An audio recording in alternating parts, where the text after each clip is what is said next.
Okay, you guys ready to do this? Another week of podcasting? Yeah, I slept for 3 days straight just to have enough energy to podcast. What is the pretty longest hard. you've ever slept from start to finish? Probably 12 hours. I'm not a long sleeper. I know some people who slept for a full 18 hours regularly. In college, I swear Craig could sleep close to that. Yeah, I think I did that a time or two. I don't know about 18, but probably 15 or 16.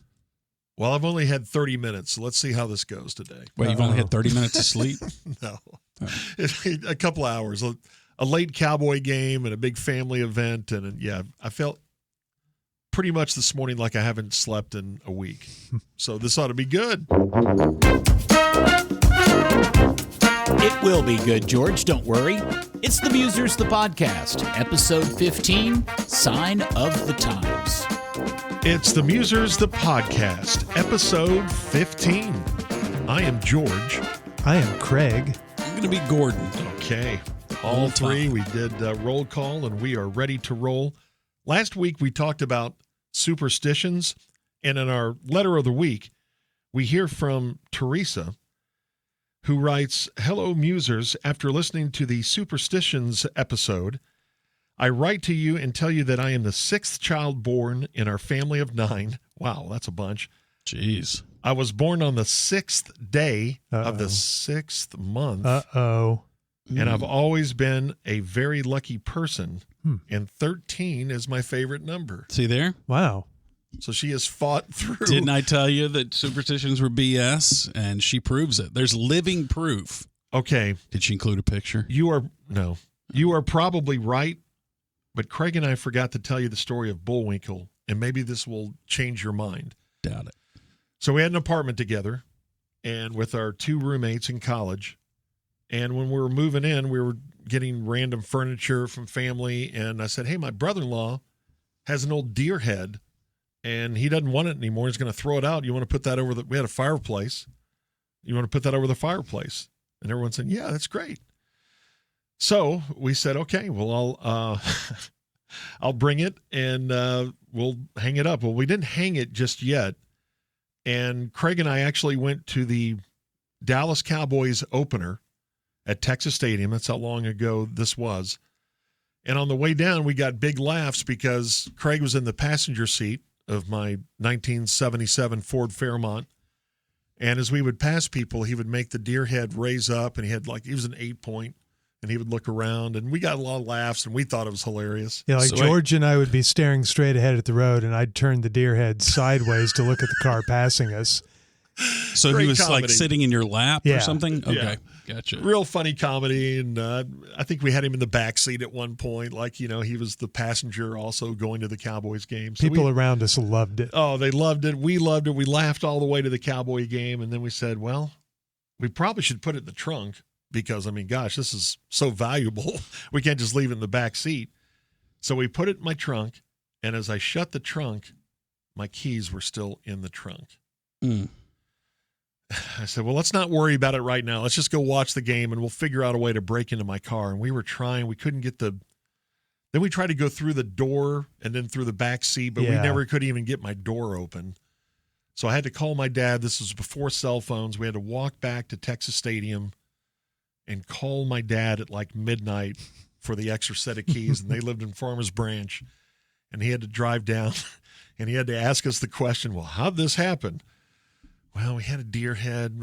Robert, my brother-in-law, gave it to me, and, we were showing the deer to people, having laughs, and I locked it in the trunk, and I locked my keys in. At this point, we didn't know Bullwinkle was bad luck. No. We but- just thought this was You thought he was good luck for comedy. Yeah. maybe. Yeah. And that was just, stupidity on my part for locking my keys in my trunk.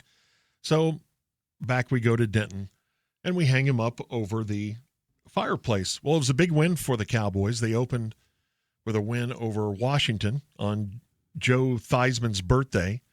So we put a Dallas Cowboys hat on him. They were playing the Commanders way back then? Yes, they were playing Washington way back then, yes. And so the next week, they were at Detroit, I believe. Terrible team. And Bullwinkle is wearing the Cowboys hat because it's going to be a great year for the Cowboys. Well, They got beat by Detroit. I mean, smashed like 42-14 or something. So I thought, well, that's bad luck. But then that same weekend, our intramural football team won. So we actually had hats for your our team. intramural football team. Had Wise an M on them investment. for Maulers, and we put that on Bullwinkle's head. And we won that weekend. We had already won, so we figured out we're never going to lose again. And the next week, I don't think flag football has ever had a game this lopsided before. No. We just got destroyed. So we won, then put the hat on him. Yeah, So we won lost before. Yeah. We lost the first game with Bullwinkle wearing the Maulers hat. So now Key's locked in a trunk. Cowboys lose with he's wearing a Cowboys hat. Maulers lose wearing a Maulers hat. So then our roommate's a big Vikings fan. They won, I believe, over San Francisco or somebody like that, an upset. So he's feeling all high and mighty, and he puts the Vikings hat on Bullwinkle. We don't know it's bad luck yet. Yeah. But then they get absolutely whipped. And so he thinks, get that Vikings hat away from the deer. And we all thought, okay, this is definitely bad luck. It's bad luck for football teams. Let's just put another hat for comedy's sake. Let's just put a sombrero on it. So I get home from school like that next Tuesday or something. And one of our roommates, Skip, was watching TV, and he's silent. I said, what's going on? And he just points at the TV. He had it on CNN in coverage of a terrible earthquake. And there were hundreds dead. And Where was the earthquake? Mexico. Mm. So, yeah. Key's locked in a trunk, cursed the Cowboys, Maulers, Vikings, Mm-hmm. and earthquake in Mexico. Take that for data. So why was he named Bullwinkle? Why is a deer named Bullwinkle? I don't know. We just thought it was a funny name. Yeah. I guess We to didn't. honor Bullwinkle from the cartoon, I guess. I don't know. You're The moose. mistaken. You're mistaking us for putting more than 1 second of thought into naming a deer head. Gotcha. Yeah. And- So there's proof, though. And what happened to Bullwinkle? We threw him away, didn't we? Because it was Yes. such bad luck. I think so. I think when we moved out of the apartment, I think y'all asked me if I wanted it back. No, I don't know what we're going to do with it. I think y'all just put it in the dumpster. You got to admit, Gordo, So rude. the Mexico earthquake, isn't that the cherry on top of the Bullwinkle story? It's a pretty amazing You run seem in just very unfazed. like 3 weeks' time. I am very unfazed by this. Man, we thought you would be intimidated or a little spooked out by that, but I guess not. Nope. All right, well, last week was superstitions. This week is the sign of the times we live in. And on our radio show, we really don't talk politics, and we really won't today. But we wanted to talk about the times we are living in. And I thought I'd give you just a couple of headlines and see if it gives you some sort of fear. 9 killed, 130 injured, and 2 explosions that went off. National Guard uses tear gas to disperse protesters in California. Does that raise your blood pressure just a little bit? Well, I have the first question is were the explosions man caused or were they just some sort of natural gas explosion? They were happened by bombs that accident? were planted bombs. on Okay. purpose in a crowded city in 1971 in Belfast in Northern Ireland. And the other headline was from 1969 at People's Park in Berkeley, where tear gas was dropped out of helicopters, and the National Guard that was sent in by Ronald Reagan to try to restore order. Point being that some of our headlines repeat themselves from years ago and decades ago, centuries ago. But I will say that, and we'll get into this survey that was done on what people fear.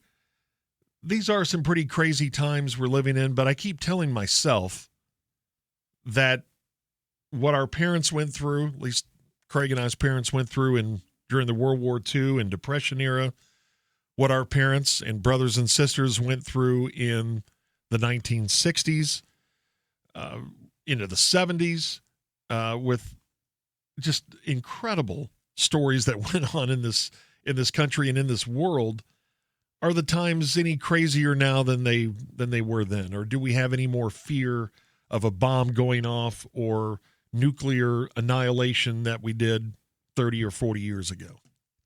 No, I think that to me, the 60s still take the cake as far as civil unrest and people not knowing how the world was changing and feeling uncertain about it. You have world leaders and civil rights leaders getting assassinated left and right. I mean, and then you had the Vietnam War, I think, and you had the hippies and you had Manson cults. And I think there was more craziness in the 60s that had people questioning the fabric of our culture than even now. And it seems crazy to say, but because I think World War II, I mean, yes, you have an existential threat and you have a world war and you had just come out of a depression, but those things were kind of like known enemies, even though you knew that they could kill you and could kill a nation. There was uncertainty as to how this was going to go, but there wasn't uncertainty as to what the problems were. Yeah, the 60s was different. The 60s was a lot more. It's harder to make sense of while you're in it. A world war is also unifying for a country. Yeah. And the 60s were more dividing. I'll go you even 100 years earlier, Gordo. I agree, the 1960s. How about the 1860s? Yeah. When America is in the middle of a civil war. You know, we hear all the talk about how divided we are today, and a lot of that is very true. But we've never been more divided than the 1860s when we were fighting each other.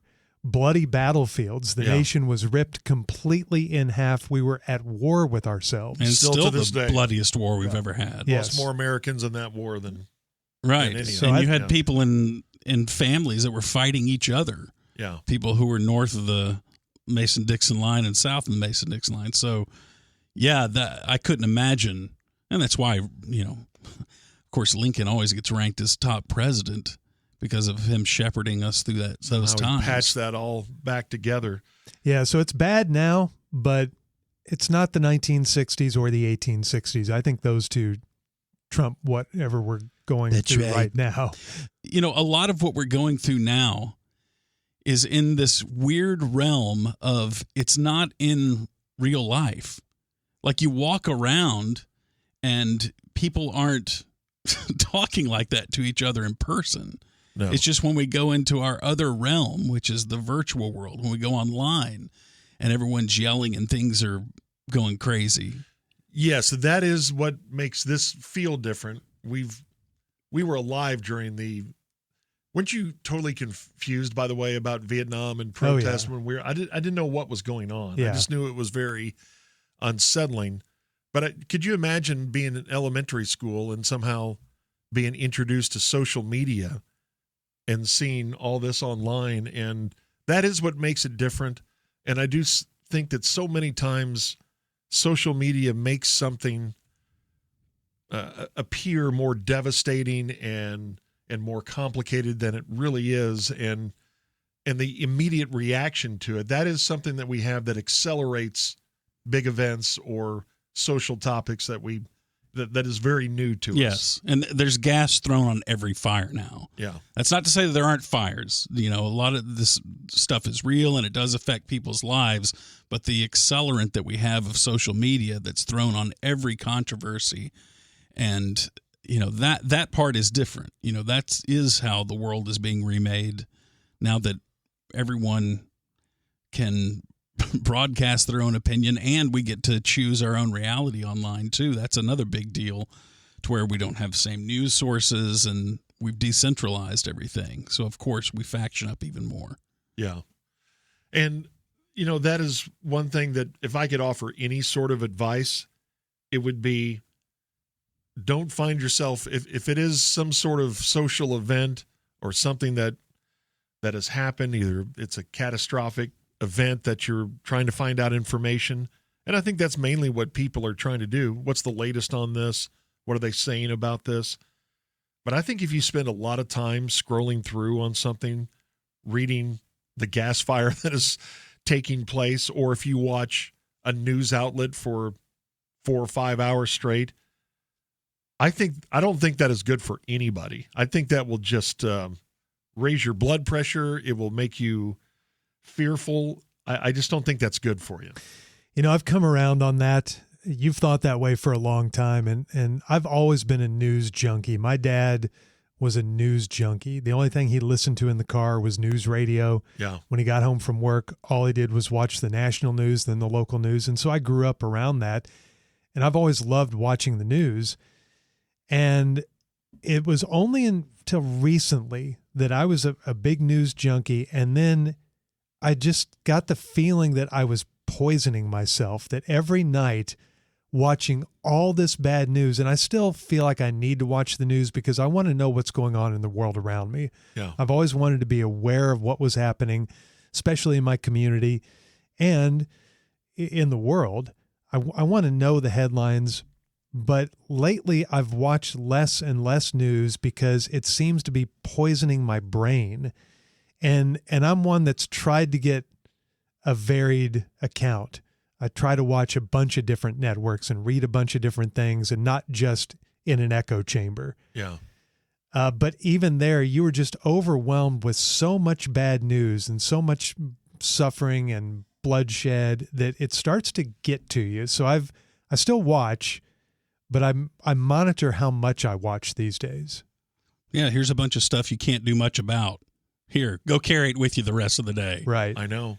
And, you know, some people say it's a luxury to not tune into the news, but I'm not so sure that that's the correct way of phrasing it, because I know a lot of people that don't tune into the news from all walks of life. And the argument that, well, it's because the news doesn't really affect you. No, it affects all of us, I guess, the policies that are made. But at the same time, if you can only do one thing about it, which is basically your vote, or you're going to go out and you have to be an organizer to try to influence a bunch of other people on how to vote, how many people actually have time to do that? That may be the luxury. Mm-hmm. Yeah. I hope that people still get involved, though, once they see something and have that feeling of, I want to make this different. I want to run for city council, or I want to get involved in area politics. And we've said this on our radio show. It gets glossed over and a few people get involved in it, but really that's what we should be worried about. What's going on in your own town, in your own area? It's not sexy, George. But I know. Nobody cares about that kind of stuff. It doesn't float anybody's boat until something's in your backyard that you don't like. Mm-hmm. It's probably the most important, but it's not as fun of a soap opera. So I'll go to the one that has the most drama. That's the one I'm interested in. Because we hear the word bond. And they were going to vote on a municipal bond. Municipal bond. The biggest glazer term ever invented by humankind. But so many, if not most, big movements in countries around the world over the course of time started grassroots. They started locally. They started with electing these people here and these people here at a local level, and it just grew. Yeah. You know, sometimes it will start at the very top. You elect one person at the top, and it has a trickle down. But so much of the time it starts from the ground up. You know, in a survey, the number one fear of Americans was was corrupt politicians or government officials. I wonder how much that's changed from the 60s. And Number one fear today. Like this more was than in 2024. And we'll talk about some of the other ones, from AI to nuclear war and money and inflation. More than being shot or crime. Yeah, that was over 60%. Like Public speaking. That was their biggest fear of just, snakes. What around you is your biggest fear, topics like war or, money, inflation, the AI thing that we'll talk about. But I think that may be a little different, and this applies to both sides. But I guess this is, again, my advice, what I keep holding on to, that I think we have more good people than gets reported, because we report on the fringe elements, because it's, like you said, Gordo, it's more interesting. And it makes big headlines because they do something that is sometimes just grotesque. But I do believe that there are more people in the middle who are just hoping, as JFK would say, they treasure their children's future, and we all breathe the same air. I think most people feel that way. And no, I think most people feel that way, and they want the best for their family and the people that they love. But all we hear about is the discord. That's what we hear about, and I think it exists. But I just wonder if the accelerators of the networks, local affiliates, social media, I wonder if it makes it seem worse than it really is. Yeah, it does make it seem worse than it really is, because that's all that gets reported. The news is just a small aperture with which to look at the world. And so the picture is incredibly cropped.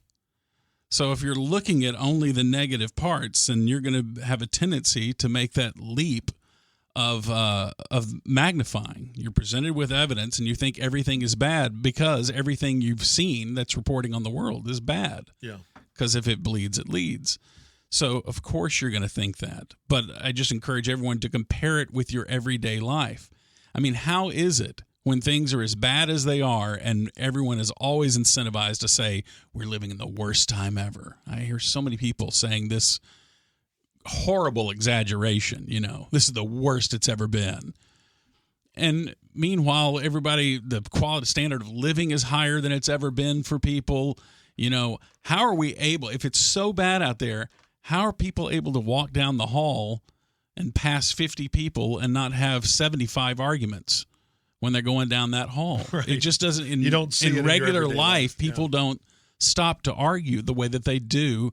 Every other interaction online is an argument. So there's a disconnect with the world in which we're choosing to live in, which is the virtual world, and the world that we're so far required to live in, which is our biological world. Yeah. The world we walk around down here, people tend to get along in spite of the problems, the very real problems that are going on in real life.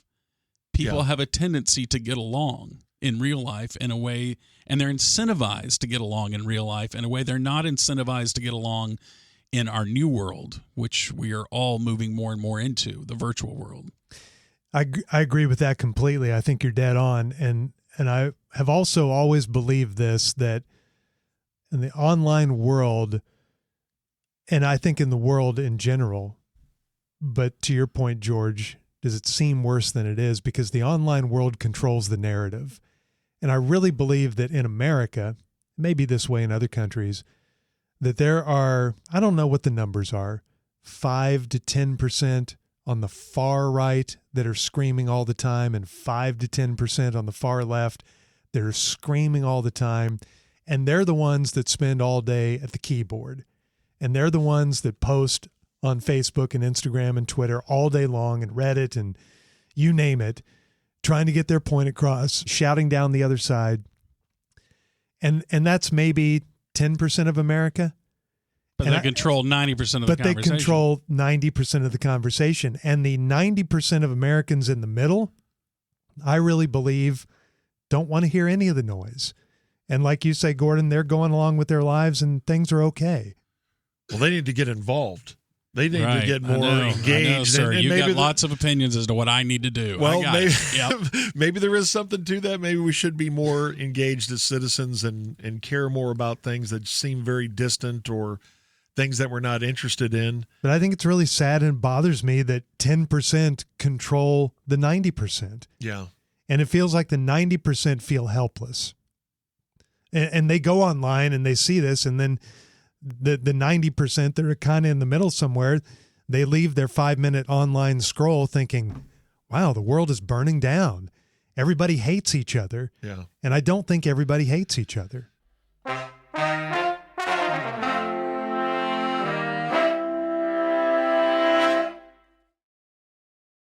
I told someone who actually had a story about their family member that was written, and it involved the death of their family member, and they made the mistake of reading comments afterwards because they'd never really read comments before, and they have not read comments since. Wait, now what? Now they made a post about a family member that died? Well, it was an article written about their family member, and they went on and read it, and then thought, well, I wonder how they were reacting to this story, and saw just awful comments about their relative who paid the price of what happened in the story.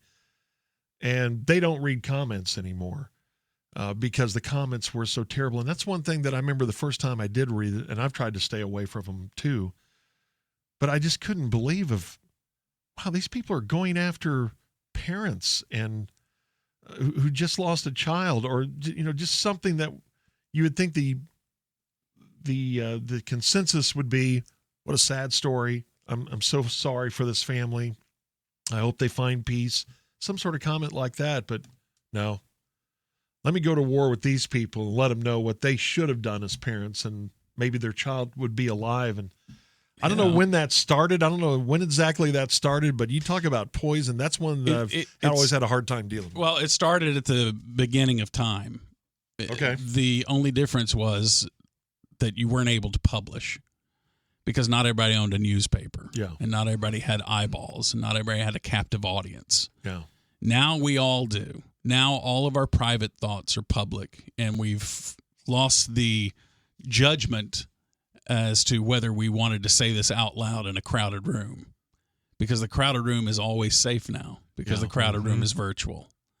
So that's what's changed. I think that people have always had these thoughts. I think human nature has always been the same. I just think that it's expressed differently now. Yeah. And it's, we've shined a light onto the darkest parts of ourselves, and everyone can see the darkest parts of humanity. And I don't know where that leads us. I think that the only way to do it is just you get depressed about it. Yeah. That, wow, this is the way humans really are. They're really this negative and this bad. Yeah. And I guess part of it, this goes back to the age-old question: do you want to know the truth or do you not? Do you want to live in your ignorance and your narrative is that the world is good and the people are good and the people have good thoughts and wish each other well. And I think that they do when they're in a physical space with each other. Yeah. At least they'll pretend to feel that way.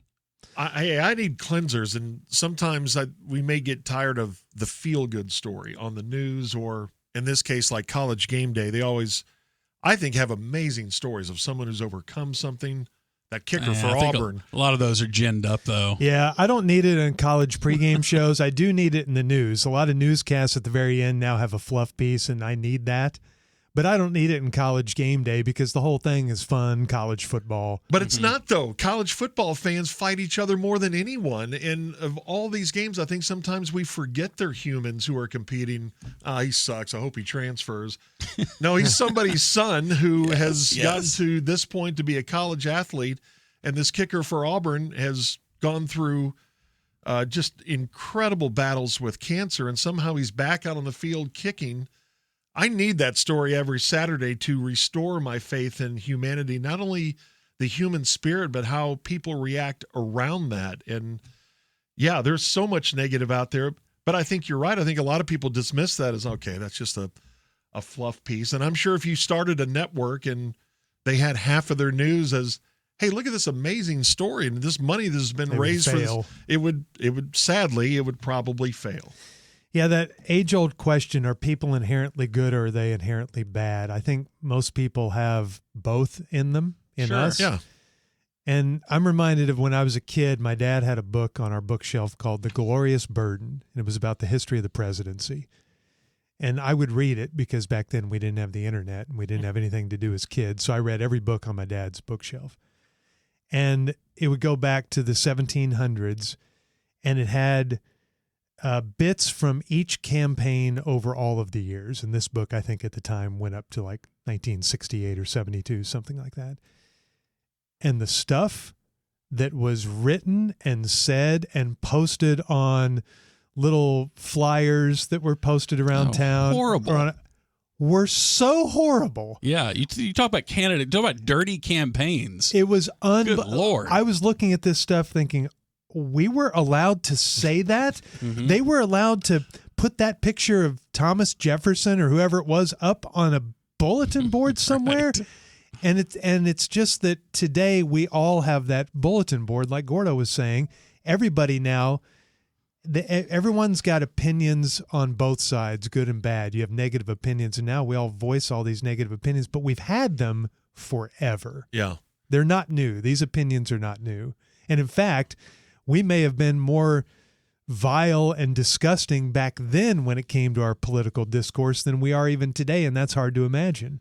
Well, what was it? Was it the Dallas Morning News or the Dallas Times-Herald that had the full page "Wanted for treason"? JFK, I guess. Yeah, it was an advertisement. Yes, it wasn't done by the editorial of the Dallas Morning News, but yes, when Kennedy came to town, wanted for treason. Yeah, it was a group of citizens that had hired and made that ad. So he had to see that. So yeah, I mean, in politics, this has been going on, but we do have periods of time where things will get more civil, and then things will get worse. So it's cyclical.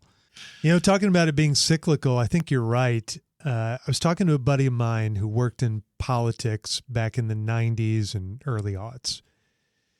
And he's a very down the middle guy. And he said that he can't believe where it's gotten to today, and that when he was in politics 30 years ago, he said, you didn't want the other side to win an election, but you always listened to them. And there was always talk back and forth about how to make the country better or the state better or the city better. And he said all of that is gone. And that's the saddest thing to him, someone who came from the world of politics, is that we don't have 1 second to even remotely listen to the other side. And back in the day, some of the most famous lawmakers were famous because they would reach across the aisle, and they were easy to get along with. The other party liked them. I don't know that there's anybody in either party right now that the other party likes. It just seems like we're so incredibly torn down the middle there that's the part that I guess scares me the most, is that a path forward for this country, it's got to be together, unless this country is going to split in two, but it's got to be together. And right now, it just feels like nobody wants to work together.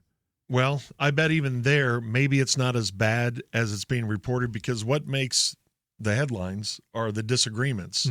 I'm sure there are phone calls that happen in our state, in Austin, and in our nation's capital of... Yeah, but what do they say? You can't let this get out that I talked to you because my constituents will kill me. They may have to, but at least they're having that conversation of, hey, what could we do here to make sure the government doesn't shut down? Or what could we do here? I don't know what people are saying where you're from, but this is what they're saying. Am I just idiotic to believe that still happens? I think it does. Like I said, I guarantee it still happens, but you can't say it out loud because, and a lot of this started with one of the greatest broadcasters that ever lived, was when Rush came along and really found that commercial success in demonizing the other side and being just that every day hammering on. So you're never going to want your side to compromise with devils. And once you've demonized the other side, why would you ever want someone to work with the devil on a deal? You don't. So, and each side has done this successfully to where now you cannot even go to a family get together. And if you even talk to Uncle John, knowing his political beliefs, then you really sold out your side. And it's like, well, but can't we just talk about trucks? Look, we have that in common. We're at a family get together. Sure. No. How dare you talk with a Nazi or whatever bad name you're trying to call people? Okay, but again, back to the 60s, I remember several dinner parties that my parents threw not going well, either with family members or with business associates over Vietnam, hippies, and it. Yeah, right. And even with my brothers and sisters, when they would bring home someone, they were sometimes confronted about, why is your hair so long and what's this whole peace thing about? It was they had a very difficult time finding common ground then too. Sure. And I'm sure they did in the 70s and the 80s as well. Another one that ended up on the top 5 of fears of Americans was nuclear war. Do you guys feel better about that now, or when? Yeah, it's interesting that we don't even really think about that anymore. I never think about that. When I know that there's been, seemed like there was a book a few years ago that talked about how dangerously close we are to still having nuclear war, and no one ever thinks about it because the narrative's kind of changed, or the interest level has kind of changed. We used to worry about it all the time. Yeah.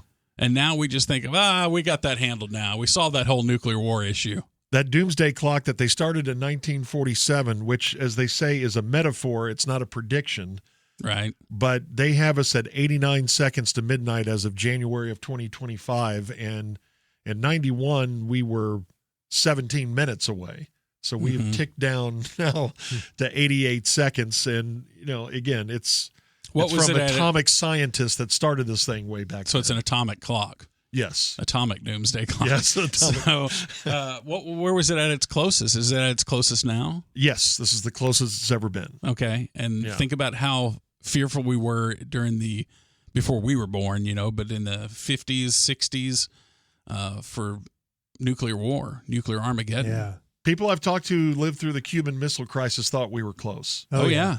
For sure. They thought it was going to happen. When I watch documentaries on that, I get sweaty thinking about how close we were to that.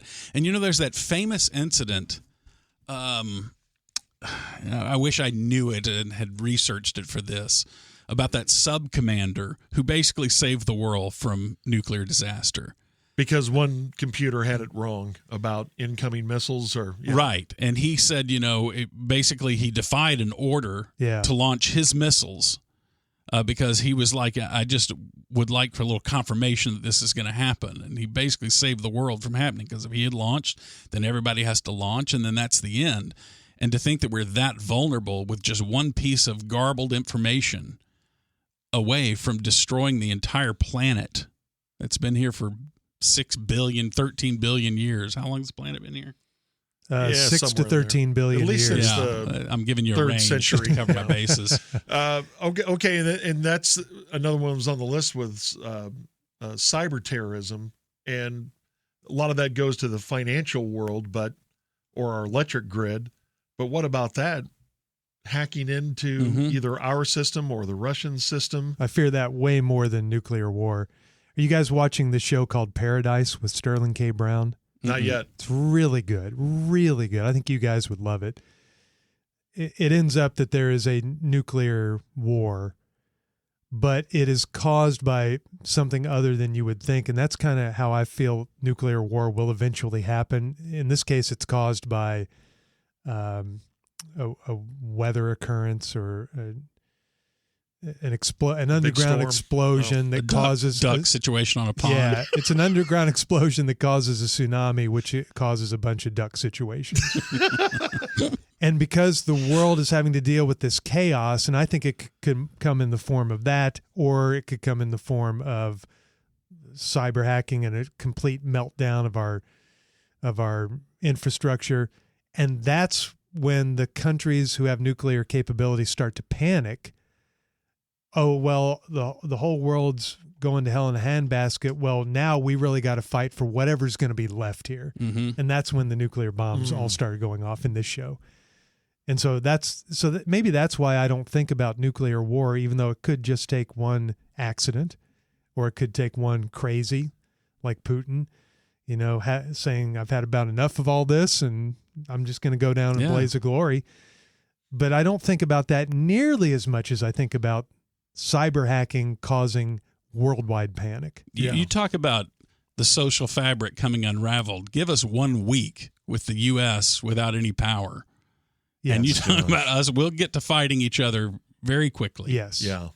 That's really scary. And that's why cyber terrorism, I think, was in the top 10. And we'll do our whole section of AI at some point. And whole episode on that is coming. Yeah. But that's my fear, is that something will get put in place and, well, it's automated. So there's really nothing we can do to hit off or, don't launch missiles or something like that. Yeah, I think that to me, the most interesting problem that we're going to face and conundrum in this situation will happen was we'll try to keep AI from being able to press the button itself automatically. So we'll keep the human. It'll make us feel better to keep the human in the decision-making power. Just like in baseball umpiring. But we will rely on the AI to give us its suggestion, and it will think out the problem. And AI will recommend you push the button. And then just the arguments that will take place before we actually push the button, which we will do, But people will say, well, let's not listen to it. But the thing's always giving us good advice and doing this, and we absolutely will do what it says. We think that we preserve our free will by being the physical finger that presses the button. Yeah. But yet we have no free will because we've been convinced that it's our overlord, and it will be our overlord on so many things. It will do so many things that are good for us.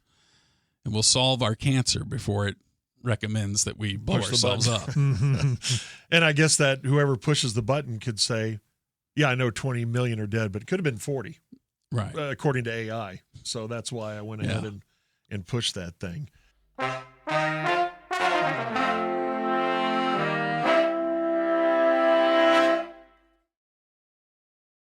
What about money and inflation? You guys, if not for yourself, worried about it for future generations and what things are going to cost, if it's a car or I have to admit, I don't understand money. I don't either. It's very confusing to me. I hear everyone complains about inflation, but at the same time, isn't inflation somehow tied to that's how money grows too, right? How does crypto tie into all that? I mean, like if money was always worth the same, then how do you keep gaining more value in money? I mean, I know some of inflation is bad, but don't you need some natural inflation? And that's how things grow, or am I thinking that inflation is the wrong term? No, I think you're right, and I think that's why countries try to keep it, or our country at least tries to keep it around 2%. They know that you want measured inflation through time. There has to be inflation, and ideally, prices will go up, but also wages will go up. Correct. And everything will just kind of grow normally. It's when it gets out of whack is when things get really messed up.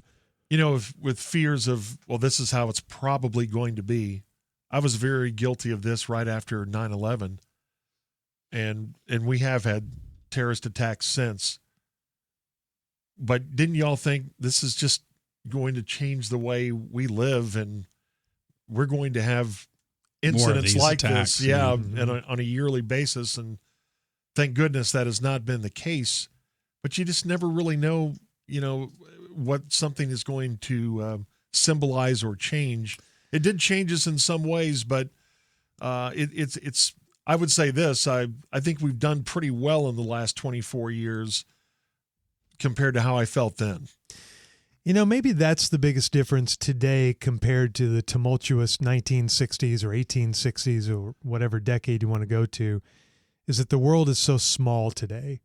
So everything seems so close and interconnected, and it just seems like, one bad move on this side of the globe is going to affect this side of the globe, and terrorism, you think about it wherever you go, and we travel so quickly and we get around the world so quickly that it all just seems like one gigantic ball of chaos. Yeah. Maybe more than it did back in the day when you rarely left your hometown or you rarely traveled, things like that. So maybe that's the difference, and why a lot of people believe that it's more chaotic now than ever before. I think social media is the main difference. I think faith and emotion are really powerful forces, and that drives social media. They're much more powerful than logic and reason.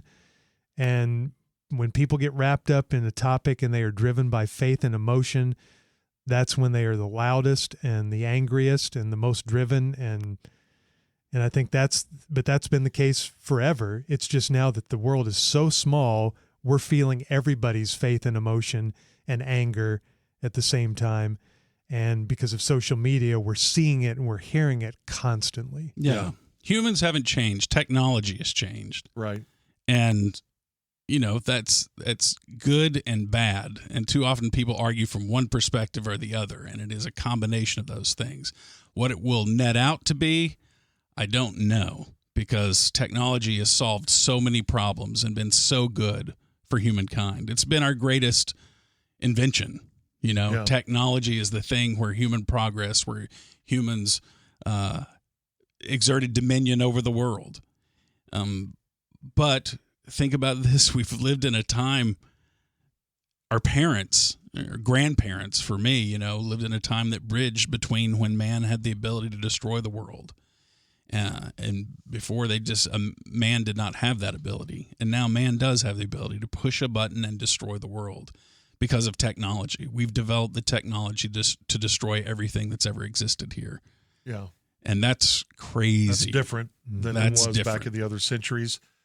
Do you find yourself, and we've asked this of each other before, are you an optimistic person or pessimistic? As you get older, do you find yourself being less optimistic?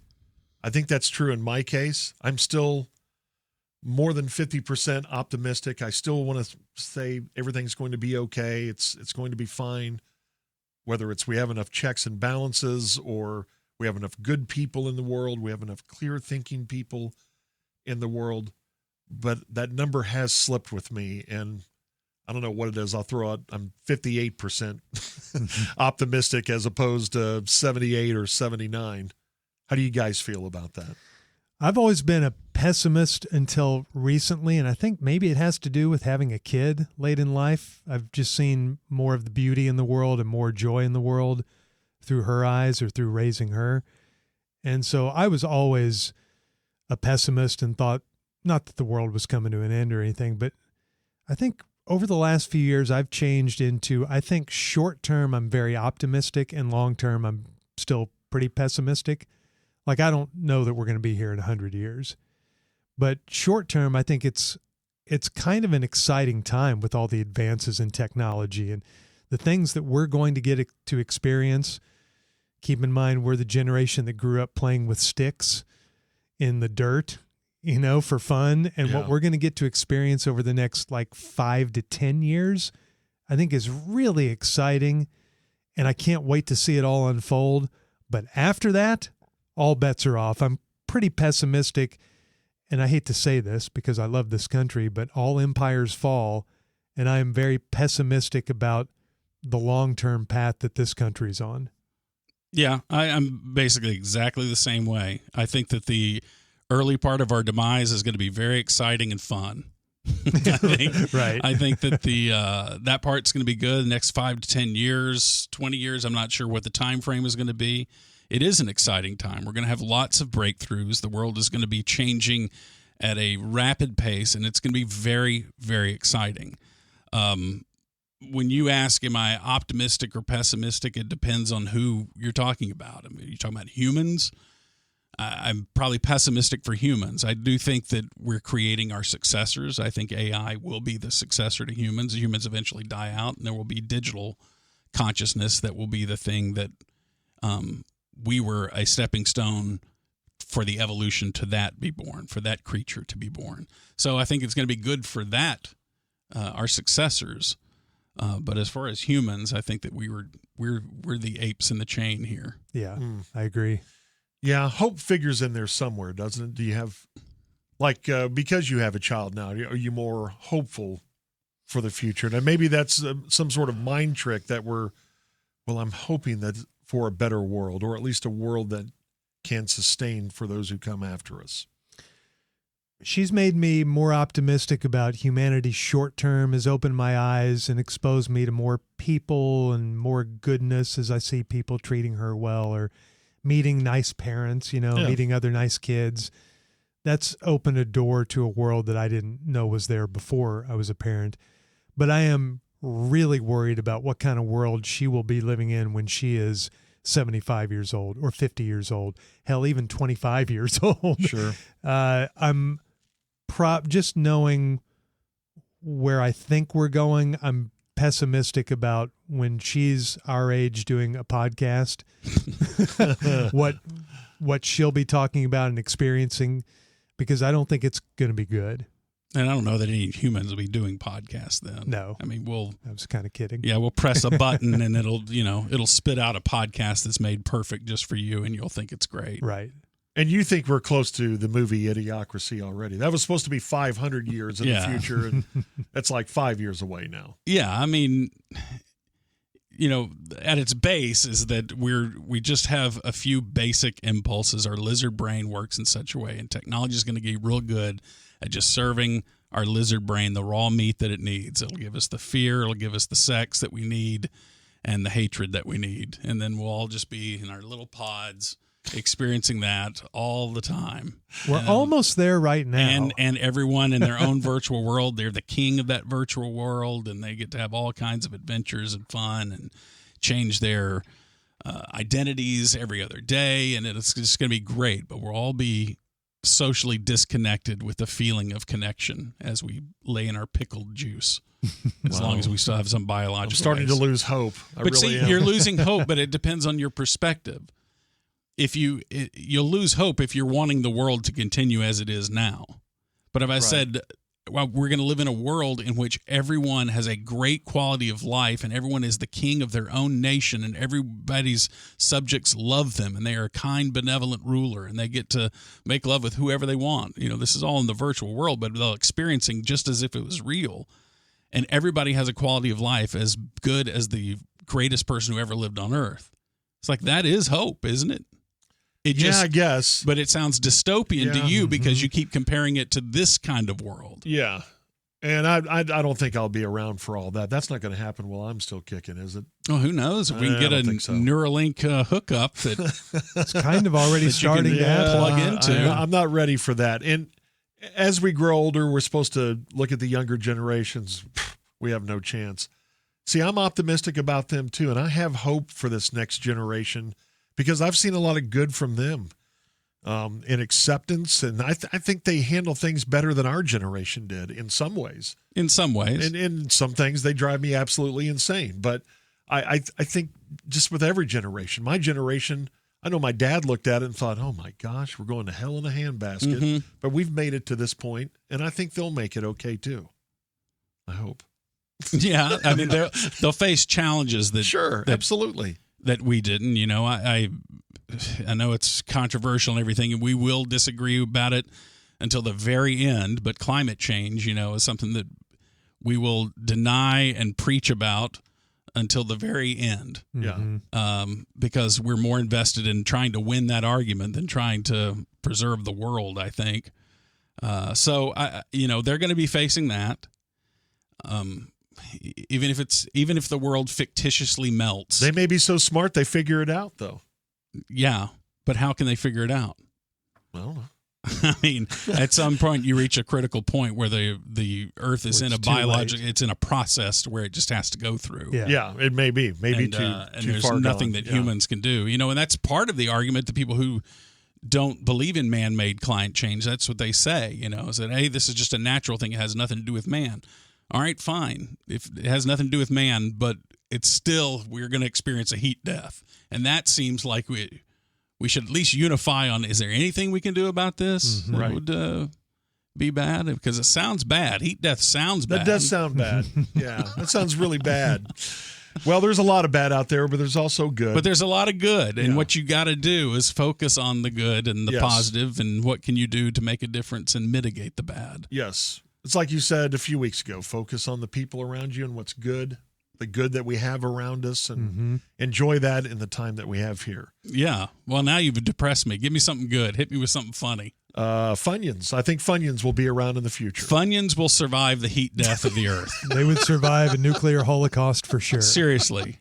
I've had some Funyuns. I broke open a bag of Funyuns that I had had for 8 years. Tasted exactly the same. See there? Nothing wrong with them. See there? That ought to give you hope for the future. Funyuns gives me hope. I don't know if we solved anything, but I thought it was a good conversation. I don't know even what direction we went in, but there you go. That's how we roll here on The Musers, the podcast. Thanks to Peter Welton, our producer, and we'll talk to you next week. Thanks for listening. Don't forget, tomorrow or next up, depending on when you're listening to this, it is the Dallas Cowboys Weekly edition with Bob and George reviewing the Packer nuttiness and previewing the Jets game. You can also email the Musers at themuserspod@gmail.com. Please also press follow or subscribe on whatever platform you currently are listening to. And don't forget, The Musers, the podcast is a Tired Head production. Horny.